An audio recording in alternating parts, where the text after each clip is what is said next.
Stop for a moment and let's confront one of the coldest paradoxes of the 21st century, the chronic dissatisfaction of women.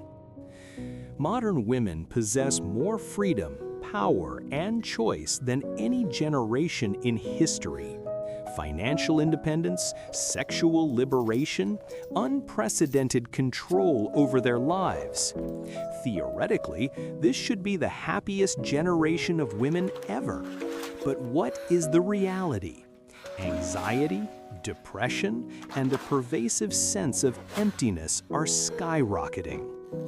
This is not a coincidence. This is evidence of a malfunctioning psychological mechanism. Before you start preparing your objection that this is some sort of attack, understand this is a deep clinical analysis built upon observing thousands of relationships and the consistent laws of the human psyche. I am going to reveal an unconscious program running within the female psyche, one that creates chronic dissatisfaction regardless of external circumstance. As long as you, as a man, attempt to fix this dissatisfaction by giving gifts, apologizing, or changing your core self, you are engaging in an act of self-sabotage. You will slowly transform into a fearful, apologetic shadow of yourself, desperately trying to please a woman who cannot be pleased. Let me be blunt. Trying to make an unhappy woman happy is like trying to fill a bucket with no bottom. You cannot plug an internal void with external effort. Her unhappiness is not your fault, and this is exactly why we must begin with the cold, hard data of biology, genetics. Psychology is not just nurture, it is hardwired nature.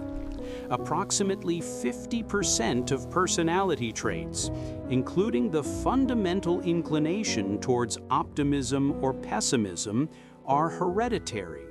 This means some women are quite literally born with a higher baseline for dissatisfaction. Their brains are wired with a strong negativity bias, a primal survival mechanism that predisposes them to scan for and focus on what is wrong rather than what is right. Their default setting is disappointment.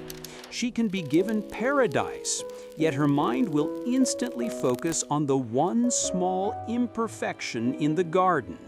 She can achieve every career goal, yet she will be preoccupied with the price she paid or the accomplishments of a competitor. This is why you see the pattern repeated: the chronically unhappy grandmother, the chronically unhappy mother, and now the chronically unhappy daughter. It is a shared emotional DNA, a subtle programming that only extreme conscious effort can override.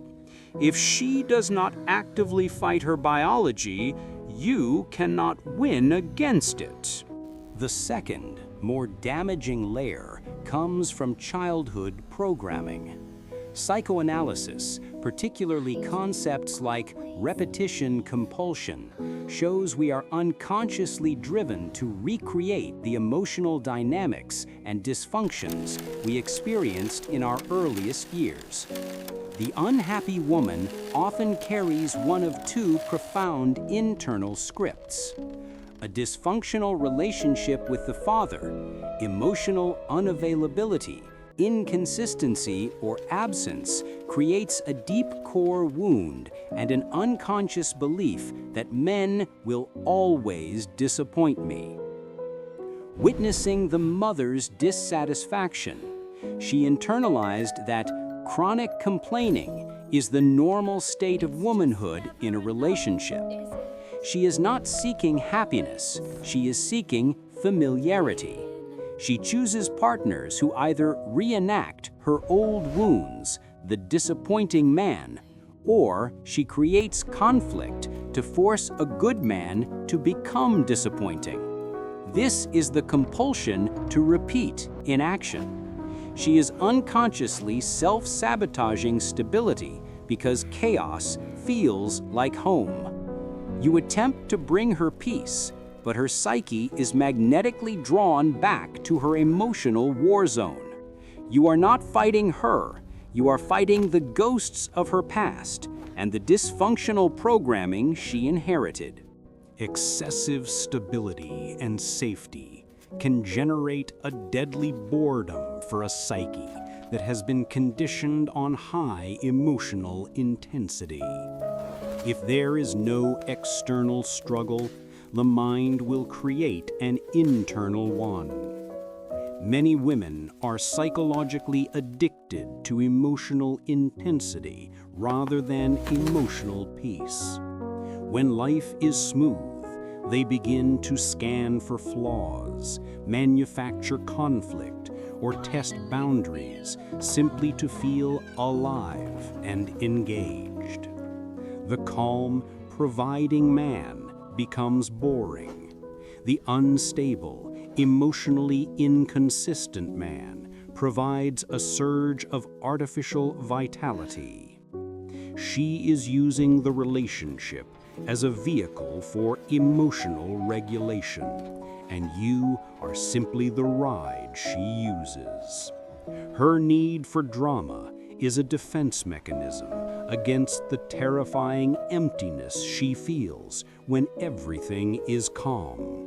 The absence of problems becomes the problem itself.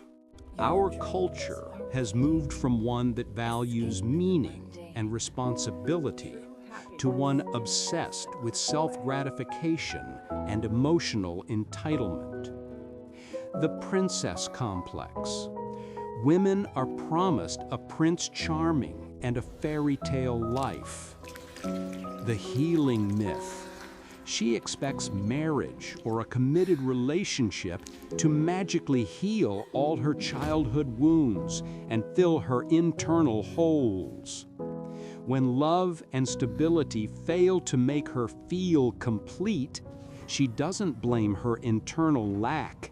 She blames her partner for not being enough to fix her. Unrealistic standards. Her standards become stratospheric. She is holding her partner up to an impossible ideal, a composite man built from social media highlights, movie characters, and her own unchecked fantasies. This gap between fantasy and reality is the perpetual spring of her dissatisfaction. Social media acts as an accelerator, speeding up the rate of dissatisfaction to dangerous levels. She is no longer just comparing her life to her neighbors. She is comparing her exhausting reality to the curated, filtered, and performed highlights of thousands of strangers. Every engagement photo, every Dubai vacation, every promotion announcement on her feed becomes irrefutable proof that she chose wrong or settled for less. This constant exposure creates a permanent state of feeling cheated. She feels like the world owes her more. The closest, safest target for this cosmic injustice is you. She doesn't recognize the comparison as self-destructive. She recognizes it as proof that you are failing her. This is a cruel psychological law. What belongs to her loses its value in her eyes. The man she fought for becomes the man she can barely tolerate.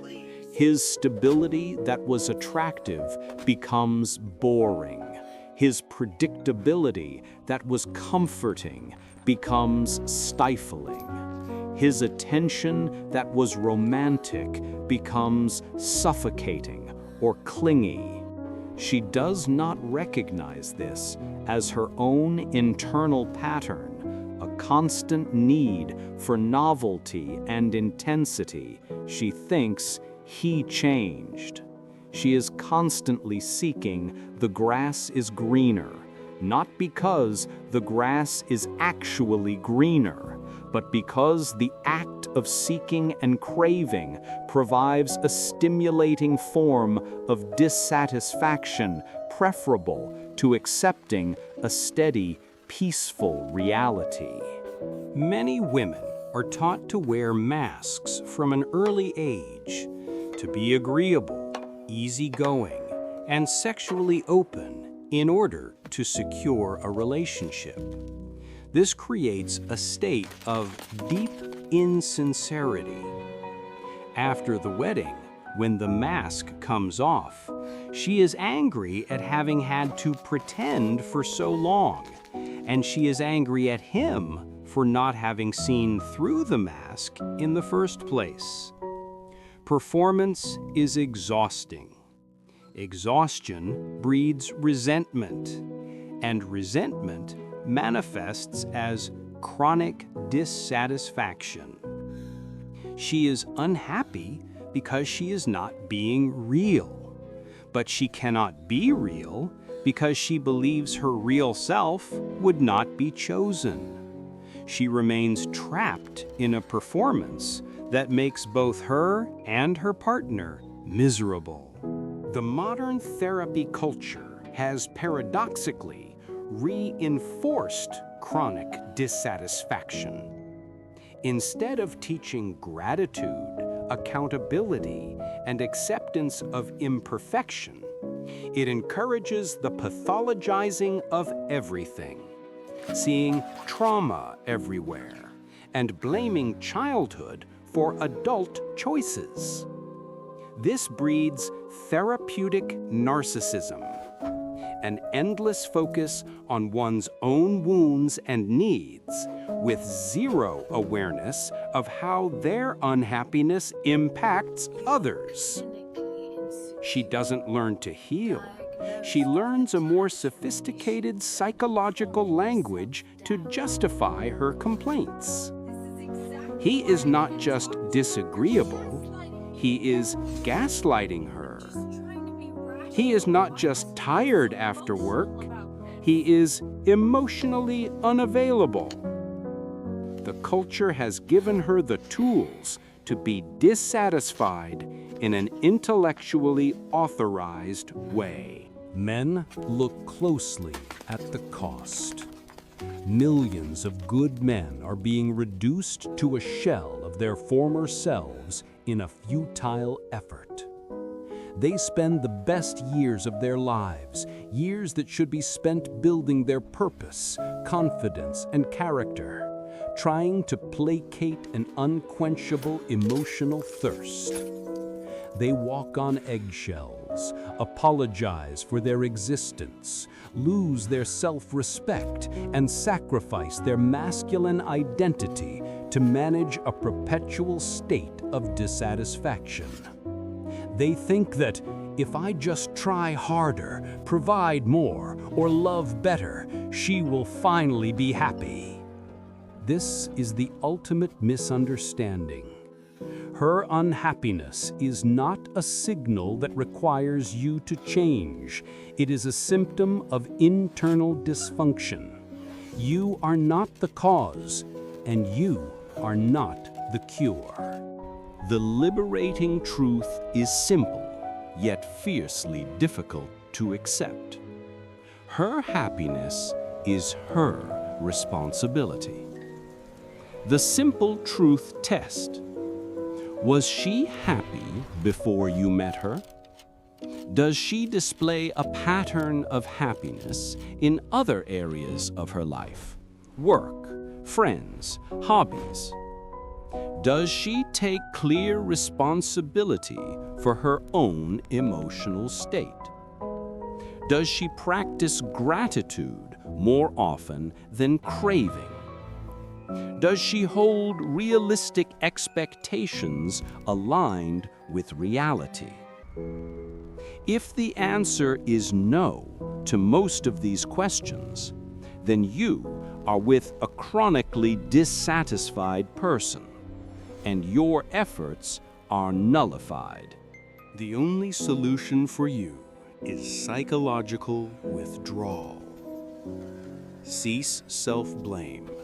Stop apologizing. Stop sacrificing your identity to buy fleeting moments of peace.